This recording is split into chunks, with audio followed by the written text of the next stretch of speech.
Assalamualaikum warahmatullahi wabarakatuh. Kami dari kelompok 1 yang beranggotakan Fatur Rahmah, Feli Afrida Wahyuni Lubis, dan saya sendiri Alipah Hayati dan Neni Wahyuni ingin mempresentasikan makalah kami yang berjudul Desain Studi Kelayakan Bisnis. Pertama-tama, A. Identifikasi kesempatan usaha. Menurut Robin and Coulter, peluang usaha adalah sebuah proses yang melibatkan individu atau kelompok yang menggunakan usaha dan sarana tertentu untuk menciptakan suatu nilai tumbuh guna memenuhi sebuah kebutuhan tanpa memperhatikan sumber daya yang digunakan. Peluang merupakan suatu kondisi yang menguntungkan. Pada dasarnya, ide dan peluang dapat muncul di mana saja. Akan tetapi, agar dapat masuk ke dalam suatu usaha, para wirausahawan harus mampu menyesuaikan keterampilan yang dimiliki dengan kebutuhan pasar. Sebab jika hanya mengandalkan keterampilan saja, maka produk atau jasa belum tentu adalah produk yang diinginkan pasar. Kegiatan identifikasi peluang merupakan cara awal memasuki pasar. Identifikasi peluang usaha meliputi hal-hal sebagai berikut. Yang pertama, waktu peluncuran produk yang tepat. Kedua, desain produk yang sesuai dengan kebutuhan pembeli atau pelanggan. Ketiga, strategi distribusi yang tepat. Keempat, mampu mengidentifikasi usaha yang sedang dijalankan. Kelima, optimis dan citra positif dalam usaha. Keenam, sumber daya manusia atau SDM. Ketujuh, sumber daya yang cukup. Kedelapan, manajemen produk yang baik. Kesembilan, pemasaran produk yang tepat. 10, pengalaman mengelola usaha. Tujuan keputusan investasi. Keputusan investasi merupakan proses keputusan yang berkesinambungan atau going process. Proses keputusan investasi terdiri dari 5 tahap keputusan yang berjalan terus-menerus sampai tercapai keputusan investasi yang terbaik. Tahap-tahap keputusan investasi meliputi 5 tahap, yaitu yang pertama, penentuan tujuan investasi. Tujuan investasi masing-masing investor bisa berbeda-beda tergantung pada investor yang membuat keputusan tersebut. Investor biasanya lebih menyukai investasi pada sekuritas yang mudah diperdagangkan atau pada penyaluran kredit yang lebih beresiko tetapi memberikan harapan return yang tinggi. Kedua, penentuan kebijakan investasi. Tahapan ini dimulai dengan penentuan keputusan alokasi aset atau asset allocation decision. Keputusan ini menyangkut pendistribusian dana yang dimiliki pada berbagai kelas aset yang tersedia, seperti saham dan obligasi sekuritas luar negeri. Dan yang ketiga, pemilihan strategi portofolio. Strategi portofolio yang dipilih harus konsisten dengan 2 tahap sebelumnya. Ada 2 strategi portofolio yang bisa dipilih, yaitu strategi portofolio aktif dan portofolio pasif. Strategi portofolio aktif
adalah memperoleh tingkat keuntungan yang tinggi dengan tingkat risiko tertentu.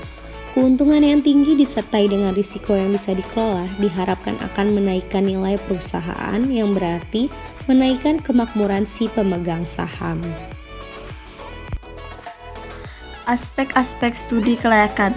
Aspek-aspek yang harus dipertimbangkan dalam melakukan studi kelayakan bisnis menurut Sulianto terbagi menjadi 5, yaitu yang pertama, ada aspek hukum, aspek pasar dan pemasaran, aspek teknis, aspek manajemen dan sumber daya manusia, dan terakhir aspek keuangan. Alat dan kerangka analisis. Untuk menganalisis aspek pasar dan pemasaran, maka bisa dipergunakan berbagai alat untuk memperkirakan permintaan produk yang akan dibuat. Peramalan permintaan bisa dianalisa dengan metode ekstrapolasi mekanis, metode ekonometri, metode memperhatikan hubungan antar variabel, dan metode-metode lain seperti judgment atau metode koefisien teknis. Gabungan dari metode-metode akan memberikan hasil yang lebih baik karena saling menunjang.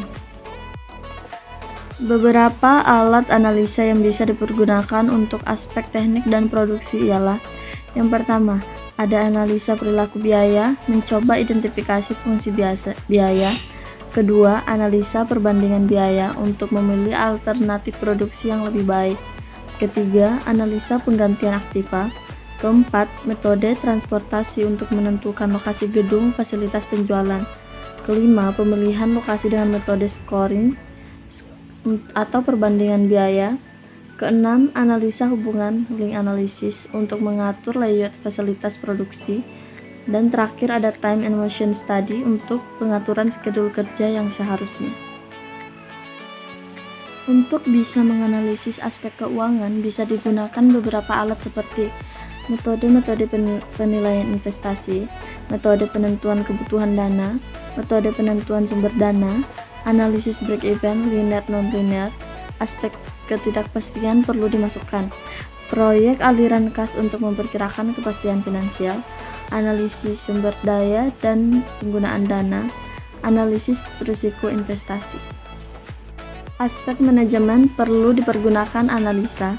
Yang pertama ada analisa jabatan untuk menentukan deskripsi dan spesifikasi jabatan. Kedua, analisa beban kerja dan angkatan kerja untuk menentukan kebutuhan jumlah tenaga kerja. Dan terakhir ada analisa struktur organisasi untuk menentukan kedalaman dasar pengelompokan, kegiatan, dan hubungan antar departemen. Untuk melihat manfaat ekonomi dan sosial, bisa dilakukan analisa dengan 2 cara, yaitu pertama, melakukan penyesuaian terhadap manfaat komersi finansial sehingga mencerminkan manfaat ekonomi bagi negara. Dan yang kedua, analisa manfaat dan pengorbanan sosial untuk melihat pengaruh proyek tersebut pada aspek yang lebih luas. Data dan sumber data. Data yang diperlukan untuk menganalisa kelayakan bisnis ada 2, yaitu yang pertama adalah data primer dan yang kedua adalah data sekunder. Data sekunder umumnya berbentuk: pertama, berbagai publikasi dari Bureau Pusat Statistik atau Kantor Statistik Daerah, statistik ekspor, impor, indikator ekonomi, statistical Yearbook of Indonesia. Kedua, publikasi dari Badan Koordinasi Penanaman Modal Daerah atau BKPM, prioritas kesempatan usaha atau cluster skala prioritas. Yang ketiga, publikasi dari Indonesia. Keempat, publikasi dari asosiasi industri. Dan kelima, publikasi dari lembaga penelitian. Kriteria penilaian. Ada beberapa kriteria penilaian investasi pada suatu usaha, apakah layak atau tidak untuk dijalankan. Biasanya ditinjau dari aspek keuangan.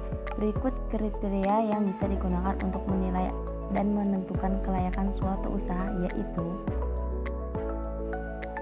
yang pertama adalah kriteria sempit seperti profitabilitas komersial. Yang kedua adalah kriteria luas seperti manfaat proyek bagi perekonomian nasional dan sosial. Pendekatan utama menilai sumbangan proyek kepada perekonomian nasional. Yang pertama, menitik beratkan pada satu atau lebih karakteristik penting: penerimaan devisa, penggunaan tenaga kerja, dan penggunaan modal. Yang kedua, mengkonsentrasikan pada hasil keseluruhan. Kriteria penilaian investasi. Pertama, kriteria intensitas faktor hanya pada satu faktor tertentu, misalnya tenaga kerja. Yang kedua, kriteria luas dan kompleksitas proyek. Seluruh aspek dipertimbangkan, misalnya mulai dari keuangan sampai dengan pemasaran. Yang ketiga, kriteria pendapatan valuta asing atau devisa. Kriteria profitabilitas komersial atau earning after tax terdiri dari 3 bagian. Yang pertama, estimasi biaya proyek, kedua, estimasi biaya produksi, dan ketiga, estimasi penerimaan penjualan. Kriteria profitabilitas ekonomi nasional adalah rata-rata rate of return bersih suatu investasi dalam hubungannya dengan perekonomian nasional. Cukup sekian penjelasan dari kelompok kami. Kurang lebihnya mohon dimaafkan. Wabillahi taufik wal hidayah. Wassalamualaikum warahmatullahi wabarakatuh.